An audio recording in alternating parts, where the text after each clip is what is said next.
NASCAR Winston Cup Racing on Fox is brought to you by Aaron's Sales and Lease Ownership. Let Aaron's drive your dreams home today. 135 laps complete. We're under caution, the fourth one of the day for Steve Park and Dale Jarrett in crashing in turn number 2. Well, let's set the stage of our cars in these cautions that's come within 5 laps of each other. We have 23 cars on the lead lap. About half pitted on lap 126 when that first caution came out. The other half pitted on lap 131. But 3 cars that have elected not to pit neither time is Dale Earnhardt Jr. in the 8 car, Matt Kenseth in the 17, and Todd Bodine in the 54 car. Matt Yoakum, what's going on with Dale Earnhardt Jr.? No pitting. Well, we're going to talk to Tony Eury Sr., the crew chief. Tony, stayed out again. Why? Well, we're still like 7 laps short of being able to cut a stop off, so really wasn't going to benefit us. The car's working real good. We put 2 on the last time there, and it's only been a few laps, so I think we only got like 8 green flag laps on them. So really wasn't going to benefit us to stop. Track position so important here. We're trying to keep that car up front, keep that air on the nose, so we don't get that old arrow push. But Budweiser Chevy's running good today. We got to keep it up front, and we're just trying to make the best calls here and keep it up front, and hopefully we win this race today. Clear racetrack where they're sitting right now. To Jeannie Zalaska. Well, they may be pit neighbors, but right now there's no love lost between Joe Nemechek and Kevin Harvick as the 29 rush to get the lead back. Nemechek felt he was bum rushed. Quote, someone needs to have a talk with him. That was crazy. He's got to be smarter than that. Matt Kenseth feeling kind of dumb right now. Some confusion as to whether or not he was supposed to pit. He did not come in, and his crew chief wanted him to get 2 right side tires. He's very sorry. Let's see if he pays the price. The first 8 cars did not pit, and now it's 1 Chevy Junior, 3 Fords, and 4 Dodges in the first 8 spots. Here we go. Tony Eury talk about track position, but also the safest places up front. Dale Jarrett's living proof of that. Bill Elliott, nice move on the outside of Kurt Busch. Yeah, Kurt didn't get going and really hurt himself. I don't know if Bill's going to be able to make the pass around him or not.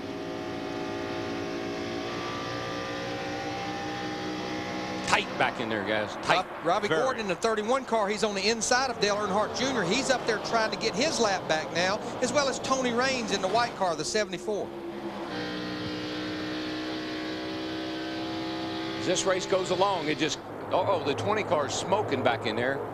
I don't know if he got into somebody or low air pressure. Could be a low air pressure issue. It looks like possibly some tire smoke. Yeah, honestly. It is. I think he's gotten into somebody and knocked that fender back. You can see the left front fender knocked in at the front. He bumped somebody and got that fender back in there. Steve? And you guys are exactly right. Tony is reporting a left front tire rub on the 20.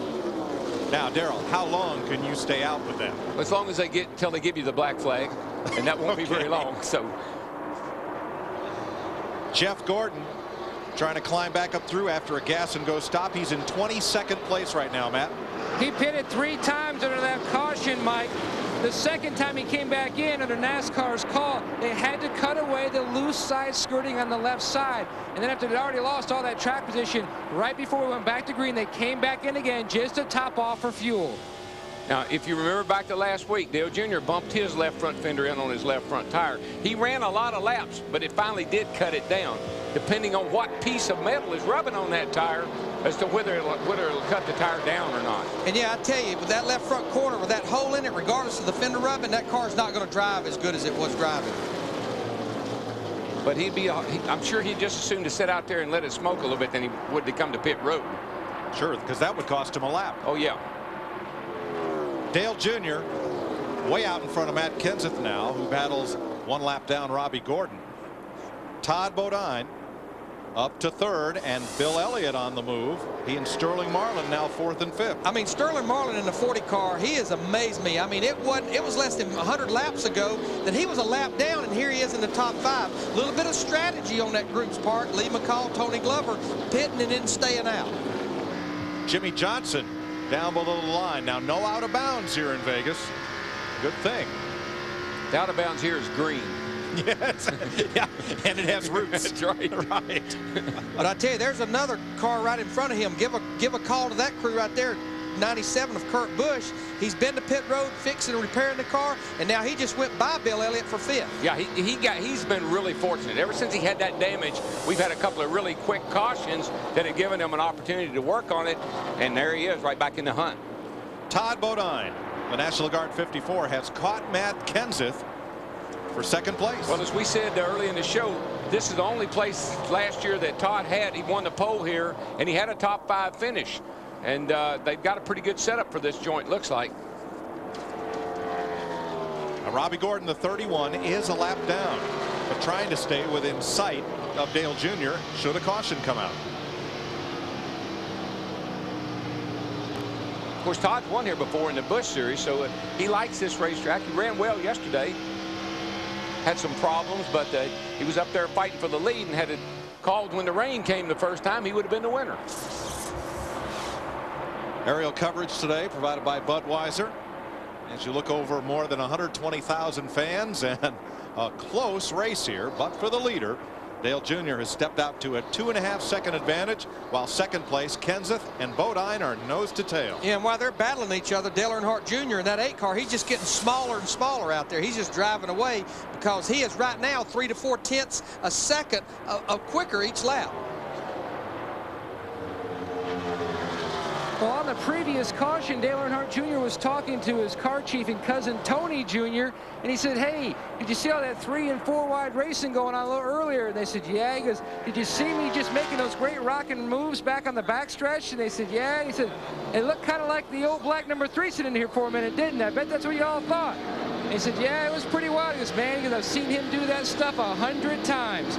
But one thing he did also say is that his race car works so well on the bottom. He thinks he's one of the only, or one of the few cars that can work so well on the bottom." And he's remembering that for later in the race, already thinking ahead later in the stages what he may or may not want to do. It's going to be a while before he sees another car. Yeah, and I mean, the thing about it, Dale Earnhardt Jr., he's one of the few cars that I've not seen go to the top. Now, he's been working that bottom. He gets a little twitch up off the corner every now and then. A little bit worried about that. That could get worse.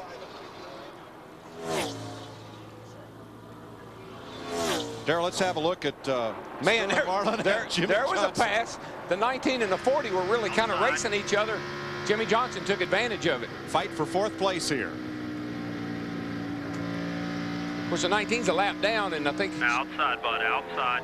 Yeah, Jeremy Mayfield, he is 1 lap down back in 26. I think that he and Sterling were talking it over. All around. That's an awesome job, Jimmy. It's the one thing I hear that team do more than any other team is encourage Jimmy Johnson. Talk to him all the time. Tell him what a great job he's doing 30 car on pit road. All right, Darrell, let's have a look at how Tony Stewart got his fender pushed in. Let's have a look. Well, here he is. He got a great restart there early on. Went to the outside. Probably he's going to make some contact back in there. Right there with the 30 car. Yeah, so he had such a run on the outside. There wasn't quite enough room to squeeze in there going into turn 3. And Jeff Green has come to pit road. You can see the damage on the right rear that they're working on. They loosened up that quarter panel with contact from Tony Stewart. Well, these, you know, the parts of the body that are, you know, it's just sheet metal. It's pretty lightweight stuff. So it doesn't take a whole lot to crumple it up. You know, Jeff Green was still on the lead lap, and he should be able to stay on the lead lap. He's leaving pit road right now in the middle of the backstretch. Dale Earnhardt Jr., the leader, is in the middle of 1 and 2. Is crumple a word? It is now. Crumple? Sure. It's a racing word. Boogity used to not be a word. Let's ask Dr. Berggren.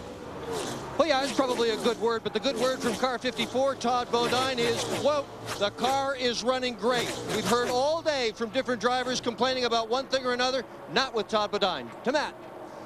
Steve. Well, Dick, Tony Stewart just radioed in to Greg Zipadelli, the crew chief, and said the car is really tight. And Zippy said, "Well, I'm not surprised. You don't have any more left front fender," and he wasn't real happy about it. Driver wants to scream at the old crew chief because the car won't turn. He done beat the left front fender off of it. What you got to say for yourself? I'm thinking. I'll get back to you on that. All right. People keep getting them away. Bill Elliott battling Jamie McMurray. 7th place is at stake here.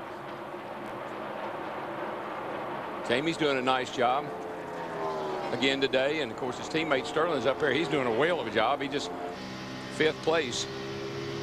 Jamie's an ace, so they've got it going pretty good. And Elliott, who's been sick with the flu most of the weekend, is up to 7. Let's pick up the man who has had the most success here, and that's Jeff Burton. He was battling in a huge knot of cars that included Johnny Benson, Bobby Labonte, Michael Waltrip, John Andretti.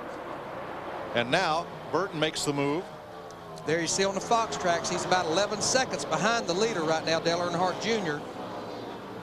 Yeah, and there's no question yesterday, Mike, Larry, he had the car to beat in the Busch race. Had some freak thing happen, an oil line or a power steering line. Had an oil line come apart underneath the car under caution. Under caution. It was strange. I never seen anything like that. Well, he's up to 11th place, fishing for the top 10. As you watch from Johnny Benson's Pontiac. And I think the thing that I think is big here is as cars come and go, up front a while, then they kind of float back through the field, you got to know what this racetrack's going to do halfway through this race. And that's where that experience really pays off, and that knowledge of that crew chief. And we're getting more and more to the point where you may only get one, maybe two more times to adjust that race car. Dale Jr. with a 2.7 second lead. There's our leader. And there's second place Matt Kenseth, the winningest driver on the Winston Cup Tour last season. 153 laps complete in Las Vegas.